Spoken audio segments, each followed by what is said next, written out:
Hi అండి. ఈరోజు నేను మామిడికాయ పచ్చడి పట్టడం కోసం మామిడికాయల కోసం వచ్చానండి.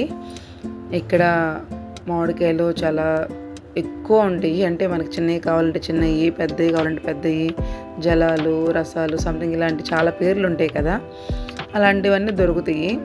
మేము లాస్ట్ టైం కానీ అంతకుముందు కూడా ఇక్కడి నుంచే తీసుకెళ్ళాము. ఇంకా ఈసారి కూడా ఇక్కడే తీసుకెళ్ళి పచ్చడి పట్టాలని చెప్పేసి వచ్చాము. చాలా ఉంటాయండి. మేము ఇంకొంచెం ఎర్లీ మార్నింగ్ వెళ్తే ఇంకా అంటే బాగా మంచి కాయలు ఫ్రెష్గా దొరుకుతాయేమో. మేము వెళ్ళేటప్పటికే 10:30, 11 అలా అయిపోయింది. ఇంక ఇక్కడ అడుగుతున్నాను, కొంచెం పెద్దగా ఉన్నాయి. నేనేంటంటే చిన్నకాయలు ఒక 20-30 తీసుకునే బదులు పెద్ద కాయలు ఒక 10 తీసుకుంటే బాగుంటుంది కదా అనేసి నేను అనుకుంటాను. సో ఇక్కడ అడిగాను. ఈయన ఈ కాయ వచ్చేటప్పటికి 50 రూపాయలు చెప్పారండి. 50 రూపాయలు అంటే మరి ఎక్కువ చెప్తున్నారనిపించింది నాకు కూడా. అంటే వాళ్ళు ఎక్కువ చెప్తారు కదా, మనం బేరం ఆడతామని తెలిసే సరే అని 40కి అడిగాను. సరే అన్నారు ఆయన. నాకు అనిపించింది 40కి ఏంటి 40కి అడిగేసాను, 30కి అడిగితే కనీసం 35కి 30కి అలా ఇచ్చేవాళ్ళేమో కదా అనిపించింది. సర్లే ఏముందిలే అనేసి ఇంకా ఒక డజన్ కాయలు తీసుకున్నాను. మేము ఫస్ట్ మాగాయ పెట్టాలనుకుంటున్నాము. మాగాయ అంటే ఏంటంటే ఇలాగే మనం ముక్కలు మామూలుగా ఆవకాయ కట్ చేయించుకున్నట్టే కట్ చేసుకొని ఎండబెట్టుకోవాలి. పసుపు ఉప్పు కలిపేసి 3 days అలాగే ఉంచేసి పసుపు ఉప్పు కలిపిన తర్వాత 3 రోజుల తర్వాత నుంచి ఎండబెట్టుకోవాలి. చాలామందికి ఐడియానే ఉంటుంది. కొంతమంది ఏమో తరిగినట్టుగా పడతారంట, అవి కూడా ముక్కలు ఎండబెట్టేసి. మేమైతే ఇట్లా మామూలుగా ఆవకాయకి ఎలా పడతారో అలాగే పడతారు. మా అమ్మమ్మ వాళ్ళు ఊర్లో కూడా అలాగే, ఫస్ట్ నుంచి మాకు అలాగే అలవాటు. ఈ పచ్చడి ఏంటంటే మాగైతే మా పిల్లలు కూడా కొంచెం ఇష్టంగా తింటారనమాట. అంటే పెరుగన్నంలో నంచుకోవడం ఇట్లా వాళ్ళకి నచ్చిద్ది. ఇంకా అందుకని నేను ఇదే ఫస్ట్ తీసుకుందాము, కొంచెం టైం పట్టింది కదా చేసేటప్పటికి ఎండేటప్పటికి అని చెప్పేసి అనుకున్నాము. సరే ఇంక అయిపోయింది, బేరం ఆడేసాము. బాగుంటాయి అమ్మ ఇది కాయలు అన్నారు, జలాలు సంథింగ్ ఏదో చెప్పారు వీటి పేరు. ఇంకా సరే అని ఇంకో డజన్ కాయలు తీసుకున్నాము. ఇంక ఇక్కడ కాయలు తీసుకొని ఇక్కడే కట్ చేయించుకుంటాము. ఆ పక్కన కట్ చేసే వాళ్ళు ఉంటారు. మీకు పర్టికులర్గా అడ్రస్ కావాలంటే ఇది మనకి ఎలా అంటే గుంటూరులో ఇవి ఇక్కడ తడికిలు సంథింగ్ బుట్టలు ఇలాంటివి ఉన్నాయి కదా, మామిడికాయలు వేసిన బుట్టలు అల్లుతారు. ఇక్కడ ఇసునకర్రలు, చాట్లు ఇలాంటివన్నీ దొరుకుతాయండి ఇక్కడ ఆ బజార్ అనమాట ఇది. అక్కడ ఇంకా అరటికాయ గిల్లలు కూడా ఉంటాయి. కొంచెం ముందుకు వెళ్తే హోల్సేల్లో ఉంటాయండి అరటికాయ గిల్లలు కానీ అవి.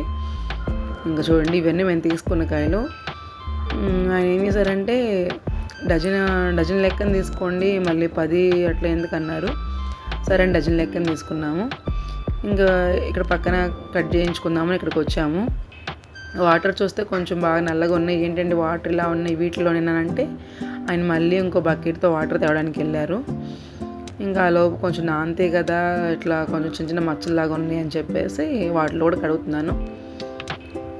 ఒక్క కాయకి 10 రూపాయలు అడుగుతున్నారండి కట్ చేసినందుకు. ముక్కలు కోస్తున్నందుకు 10 రూపాయలు అంటండి కాయకి. లాస్ట్ ఇయర్ అయితే 5 రూపీస్ 6 రూపీస్ అలా తీసుకున్నారు. ఇంకా నేను అడిగాను, మరీ ఎక్కువ చెప్పేస్తున్నారు, కనీసం 8, 9 తీసుకోవచ్చు కదా అని. మీరు తీసుకున్న కాయలు పెద్ద కాయలమ్మా, ఇంతకంటే తక్కువ రాదు అన్నారు. సరేలే అని చెప్పేసి ఇంకా కట్ చేస్తున్నాను. నాకెందుకో ఈయన ఫాస్ట్గా పెద్ద ముక్కలు కొట్టేస్తుంటే అనిపించింది. అప్పటికి 2 సార్లు చెప్పాను, ఏమండి మీరు పెద్ద ముక్కలు కొట్టేస్తున్నారు, కొంచెం చిన్నవి కొట్టండి అని. చిన్నవి కొడుతున్నాను అంటున్నారు, నేను చూస్తున్నప్పుడు చిన్నగా కొడుతున్నారు, తర్వాత ఏం పెద్దగా కొడుతున్నారు. సరేలేండి, వాళ్ళ తొందర వాళ్ళకు ఉంటుంది, తొందరగా అయిపోవాలని అనిపించింది. ఓకే పర్లేదు అంటే వాళ్ళు వచ్చేటప్పటికి అలాగే కొట్టేస్తారేమో. నాకెందుకో కొన్ని కాయలు కొడుతున్నప్పుడు పెద్ద ముక్కల్లాగా అనిపించినాయి. ఇంకా ఇలా కట్ చేసుకున్నాము కాయలంతా. ఇది మేము మాగాయ కోసం అండి. ఇంకొకసారి మీకు ఇక్కడ చూపిద్దాము ఎన్ని ఉంటాయో షాపులు అనేసి చూపిస్తున్నాము.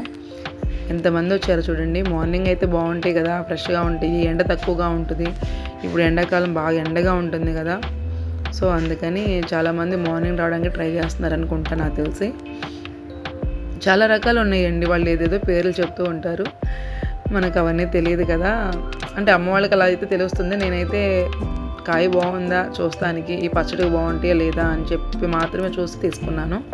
పర్టికులర్గా ఇంట్లో వాళ్ళు కూడా ఏ పేరు చెప్పలేదు. ఇంకా మాది అయిపోవచ్చింది కొట్టేయడం.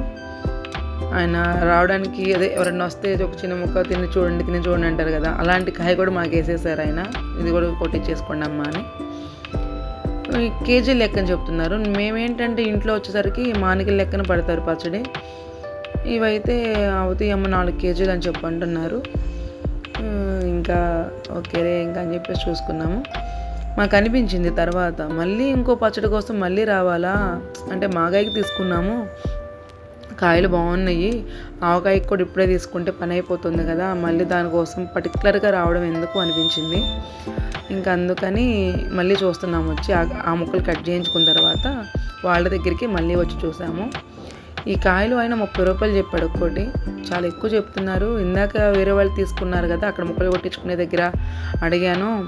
అడిగితే వాళ్ళు 15 రూపాయలకి ఇచ్చారమ్మా అన్నారు, మీ దగ్గరే అని చెప్పారు. మీరేమో నాకెందుకు అంత చెప్తున్నారు అని బేరం ఆడాను. బేరం ఆడితే సరేనమ్మా 15 రూపాయలకే తీసుకో అన్నారు. ఇంకా నేను కొంచెం పండినట్టుగా ఎల్లో కలర్లో కనిపిస్తున్న కాయలు ఇది వద్దండి అంటే, ఆయన కట్ చేయించుకోండి, కట్ చేయించుకున్నాక పండిపోయినవి పనికిరావు అనుకుంటే నేను మళ్ళీ ఇస్తాను అంటున్నాడు. నేను తీస్తున్నాను, ఆయన మళ్ళీ దాంట్లో పెట్టిచ్చేస్తున్నాడు, మళ్ళీ తీస్తున్నాడు. ఇలా కాదండి, నాకు నచ్చలేదని చెప్తున్నాను కదా, మీరు ఇవ్వచ్చు కదా వేరే కాయలు అని చెప్పేసి ఆయన మాట్లాడితే ఇంకా ఆయన ఊరుకున్నాడు. మళ్ళీ అసలు 4-5 కాయలు వేసాడండి, అలాగే పండిపోయినట్టుగా కనిపిస్తున్నాయి పైకి.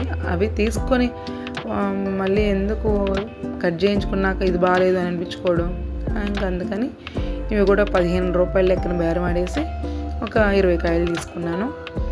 ఇవి కొంచెం చిన్నగా ఉన్నాయి కదా, ఇంకే వాళ్ళ మిస్సెస్ ఇందాక కొట్టించిన దగ్గరే వాళ్ళ పక్కన వాళ్ళ ఆవిడ అనుకుంటా ఆమె ఉంటే ఆమెను అడిగాము ఎంతండి అని చెప్పి. అడిగితే 8 రూపాయలు అంది. కాదు 7 రూపాయలకి కొట్టినట్టు కొట్టారు. తర్వాత పక్కన చూస్తే చక్కగా మీ స్టీల్ పీస్ ఉంటుంది కదా, వాటితో చక్కగా కడుగుతున్నారు. 2 బకెట్లు పెట్టేసుకొని వాటరు చక్కగా కడిగి తుడిచేస్తున్నారు. అరే ఫస్ట్ అక్కడ చూస్తే బాగుండేది, చక్కగా పీస్తో కడుగుతున్నారు అనిపించింది. సర్లే మనం కూడా నీట్గానే కడుక్కున్నాంలే అని కూడా కాయలన్నీ నీట్గానే వాష్ చేసుకున్నాంలే అనిపించింది నాకు కూడా. కాకపోతే అది ఇంకొంచెం ప్రాసెస్ బాగుంది. అంటే ఏమన్నా బ్లాక్గా చిన్న మచ్చల్లాగా ఉన్నా కూడా పోయాయి. ఇంకేం చేద్దాం, అయిపోయినాక అనుకున్న ప్రయోజనం లేదు కదా, ఇంక ఇక్కడ ఇట్లా కొట్టించేసాము, అయిపోయింది. కానీ ఈ సంవత్సరం కొంచెం ఎక్కువే తీసుకుంటున్నారు. అంటే అన్ని రేట్లు పెరిగినాయి కదా, ఎండకి వీళ్ళు కూడా పెంచినట్టున్నారు. 5 రూపీస్కి 6 రూపీస్కి కొట్టేవాళ్ళు 10 రూపీస్కి 8 రూపీస్కి కొడుతున్నారు ముక్కలు.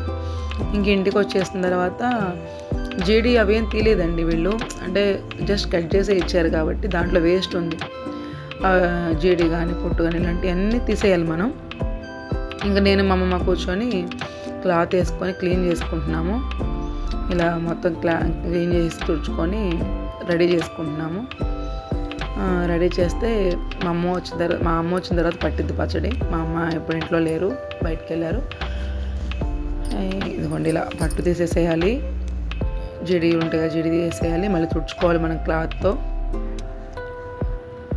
ఇవన్నీ నేను అనుకున్నది ఏంటంటే, ఈ ముక్కలన్నీ చాలా ఉన్నాయి కాబట్టి ఒక 3 కేజీ లెక్కనైతే 3 కేజీస్ అలా అవుతాయి అనుకున్నాను. మా అమ్మ వచ్చిన తర్వాత కొలిసి చూస్తే 3 మానికలు అని చెప్పింది. 3 మానికలు ఇవి సేమ్ ఉన్నాయంట. మాగాయ కని తీసుకున్నాం కదా పెద్ద కాయలు, అవే కొంచెం ఎక్కువ ఉన్నాయి.